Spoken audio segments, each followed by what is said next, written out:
Happy New Year. Happy New Year to you, my friends, my family. I have known many of you for a very long time. And I want you to know that that relationship that we have is sacred to me. It's very important to me. In newsletters and in other communications that I send to you, you hear or see me referring to you as my family. And I truly mean that. My family of origin, my physical family. I have a very small family. I have a few friends. And so it's a real small circle, surprisingly, of people that I know or know intimately. And that's okay because you are also my family, and I have always thought of you that way. We are a global family. We are an extended family. We are a multicultural family, a multi-generational family with varied interests and backgrounds. And that's what makes us special. And as I said to a friend of mine earlier today, that I hadn't chatted with in a long time, that I loved her because she was the most imperfect person that I know. And that makes her very special to me because I honor all of those imperfections, recognize them, love them, look forward to them. And maybe in some ways we are all that imperfect and unique and special and outrageous and everything else that we are. So for all that, I want to say Happy New Year, happy end of days. For a long time, people just said happy end of days. And back then, because not everyone had calendars or even understood how calendars worked, the end of days really could have literally meant that. There was never a guarantee that there would be a next day. And that's why some of the celebrations throughout the year were really so important. And today we take those things for granted, the different celebrations that we have culturally or for any different holiday that we have. They have come down to us through the years, and we celebrate them, but we don't really think about their origin or that there was really a time where people really had a lot to celebrate that they were really grateful for. But because they did that at specific times of the year and really gave it their all when they didn't necessarily go around the whole year the way we do in some ways, reminding ourselves to be grateful, to be thankful, reminding ourselves of all these different things that we should be. Because these people are our ancestors did that periodically during the year. They gave it their all at these festivals and times of year so that the rest of the year they didn't necessarily have to remind themselves that they had so much to be grateful for or thankful for. They went about their lives as we could do as well. And I say this because I've gotten mail and thoughts and put before us so much at the end of the year to make resolutions. You know, it comes around every year. Do you have any resolutions to make? Do you believe in making resolutions? And this again is a very old term. So a long time ago, individuals, people did not make resolutions, but cultures or people or tribes resolved in some ways to, for example, share a hunting ground or to not interfere with someone else's something that they were doing, another group, another tribe or culture. And so they would resolve at the end of years or at specific times that they would come together or come apart, or they made these grand agreements that then entire peoples would follow. And so much later, in our times of me, my generation, me, myself, and I, um, we then begin to think that we need also to make resolutions or to make improvements or better choices. And of course, we can do this. And there's ways of going about it that are obviously more beneficial than others. And for the most part, we kind of laugh at resolutions the way we think of them now, because we know that within a few days to a few weeks or a few months, they will fade into the background until we think about them again at the end of the year. And so we kind of think of them more as like habit changing things rather than true beneficial decisions.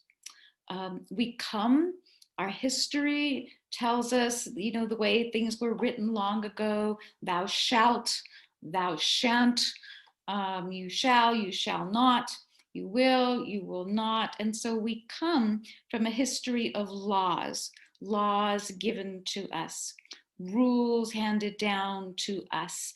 And so deep within our cellular memories are what we should and shouldn't do, and that there's penalties for different things, and kind of like the carrot or the stick. You're going to follow the carrot or get hit by the stick for not following the carrot.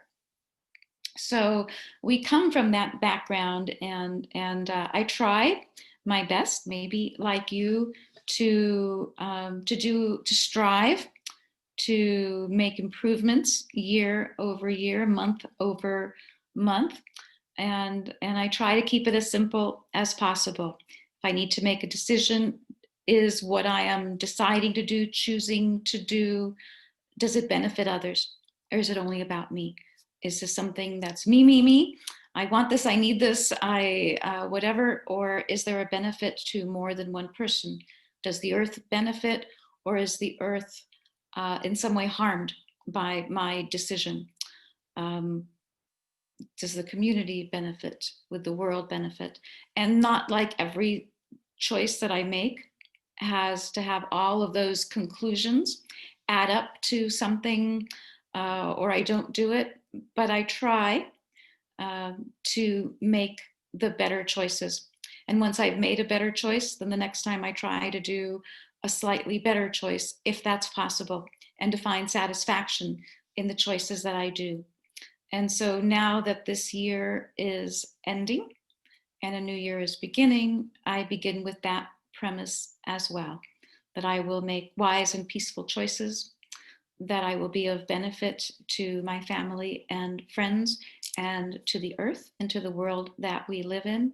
And I try to make my decisions and choices based upon that, which includes making this video for you tonight on December 31st.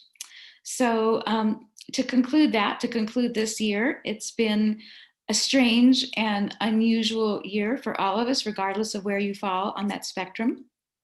I do want to say that I know people who have had a wonderful year, the best year, that the best things ever have happened to them and for them, that they have had great success in business, in their life, in their personal life, in their love life, in their every kind of way. And so even though we see this as a year that we all have different names for, and that we can't wait for it to be over, it's important to note that it hasn't been that way for everyone.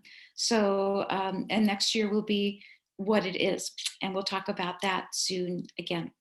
I'll be coming to you again to talk a little bit about 2021 and what that might look like, and some things that we can look forward to.